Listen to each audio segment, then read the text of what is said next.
Okay, so this is the CAMERATA. It's a mixture of natural language processing and music, and the organising was done by myself, Donncha, and Ed Hovy from CMU. So I'm going to say something about what it's about, how we designed the task, and some details of the queries we had for this year and how people got on with it generally. So what is actually this all about? Well, we're interested in texts which say something about music. So here's an actual example. It's a website. It's about a cellist called Christopher Costanza, who's recorded the complete Bach suite, and here he's providing information about these pieces. And roughly what this says, we say the movement starts with an arpeggiated figure that takes full advantage of the natural resonance of the instrument, an open G, an open D, and a B1 full step above the open A string. So this kind of epitomizes a sort of quite technical text about music that we're interested in actually understanding. And these are the parts that I'm actually interested in this talk. So arpeggiated figure, an open G, open D, and a B1 full step above the open A string, the B on the A string, the third of the broken G major chord, and the rocking, undulating quality of the 16th note writing. So you can see some of these things are quite technical and detailed, and some of them are quite vague in actual fact. Now here is actually the music, and I can give you a sort of indication what it would be like if we played it on the cello.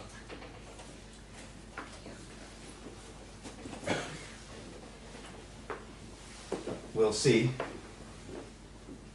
how this all works out. So, just to give you an idea, so it's based on G, D, and B. So G, D, and B. So it's something like this.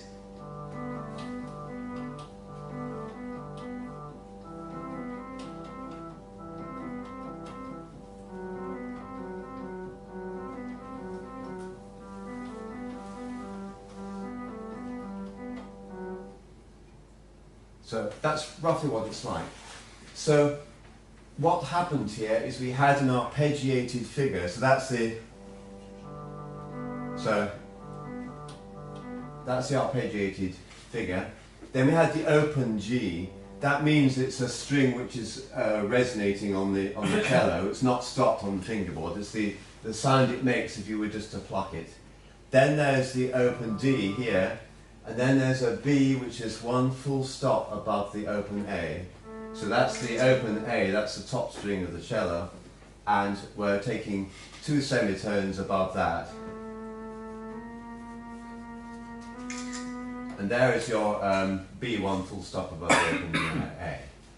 And then it talks about the B on the A string, which is this note here, and it's a third of the broken G major chord. So there's your broken G major chord.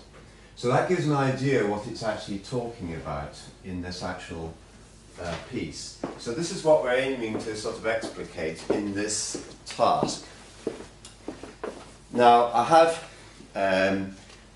isolated the three notes that I was talking about in red there, and this is discussed more in the paper. Now here is another example. Mussorgsky's pictures at an exhibition.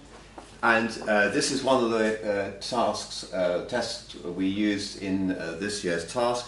So this is a thesis about Mussorgsky, and again it's talking about all sorts of things here.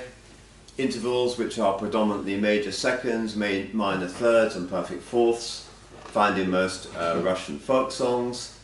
And then it's saying it utilises 5 notes, G, F, B flat, C and D, and so on. So we have there the text that we're interested from there, and we can then create a task around these where we try to identify these sorts of pieces of information in the score. And that, in a sense, is what C MERATA is about. There's another example here, Jordan Randall Smith. This is another web page that we used for this year's task. And so it's saying, in the third movement, Beethoven introduces a scherzo unlike any other. And then it talks below about the literal trio of heroic horns. So what is it talking about here? The constant sway between triple and duple and the trio of horns. So these are the kind of things we're interested in essence here.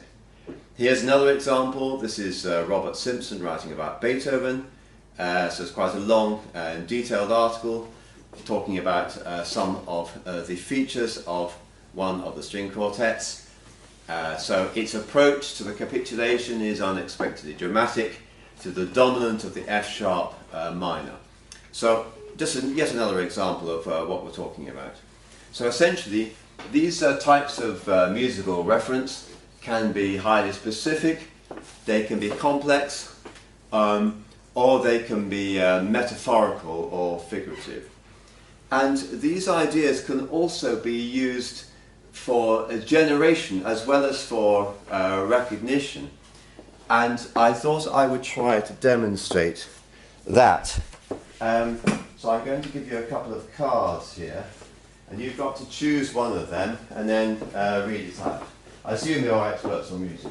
It doesn't matter. It just has a... So each of you just choose... So just choose one card and read it out. Chord. Chord. Read one out.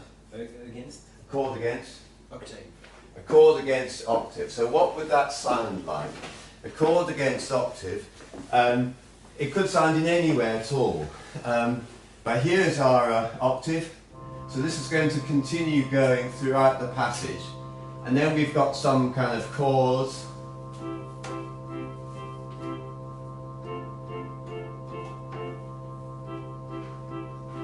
Something like that. So we've got chords which are taking place at the same time as something is going on in the background, which is the octave. So it just gives an idea that we can talk about music, and that can conjure up to someone something which is a sound, and they can have an idea of how it would be. So that's just a kind of introduction to the task, because that gives an idea of what it's really supposed to be all about. So now if we move on, so we're going to study the connection between classical music and text, talking about that music.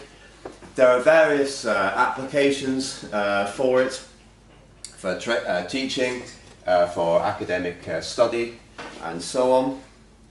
And we move on to the task now. So each year we've had 200 queries, and each query is a very short noun phrase referring to musical features in a score, and we have a MusicXML score to go with that. So our queries are divided into different categories. We've got a detailed paper in the proceedings. You can look through that if you're interested to see more details of exactly how this is organised. But essentially, we divide our queries into categories: G sharp at the start of a bar, a dip down to the lowest note of the instrument, and so on. These are the categorized. Here's the follow and against, which is equivalent to the sync there, which I was demonstrating. Here are the scores that we used, so they fall onto a distribution of genre, stave, and the language in which the queries are written. So we use both sort of European English and American English forms of musical terminology. This year we only had just the two participants. We've got Stephen from CSIRO and Andreas Katsiavalos from De Montfort, who's here today. So we've got talks from both of those showing how they got on. The results that we got this year were lower than last year. So this task has been shown the opposite trend from other tasks where people get better and better. Our participants, unfortunately, get worse and worse. And the reason for this is that we are asking a great deal of our participants. It's a very difficult task to do, and each year we've made it more and more difficult. To start with, it wasn't too hard. The class system, I put the results for class here because he had a complete end-to-end system, so it's essentially the best performing run. The class was the best in 2014 and best in 2015 as well. So overall conclusions, we've learned a lot about this over the years, and we've worked out a way to specify queries and how to evaluate the answers. I haven't explained this today, but you can see it in the paper. We have a detailed evaluation scheme using versions of precision and recall which are adapted to the musical domain. And we feel we're making progress in our understanding of the problem, but people have a great deal of difficulty. I just want to finish by flagging something that the organisers have been working on this year, which is to produce an intermediate representation of the queries, and there are examples of this in the proceedings again, but we can take something like dotted crotchet B flat in the right hand in bars 23 to 40, which was one of the questions that we set our participants. We carry out a term named entity recognition on this, then parsing, and then we use this information to construct a JSON feature structure which captures as much information from the query as possible. Now this is kind of work in progress, but we are quite successful in analysing the queries, and in future years we could make this information available to participants in order to make it easier for them to take part without having to be experts in music information retrieval and MusicXML, as well as natural language processing, because it's very difficult to find people who are experts in those two fields. So thank you very much. I'll wind up there.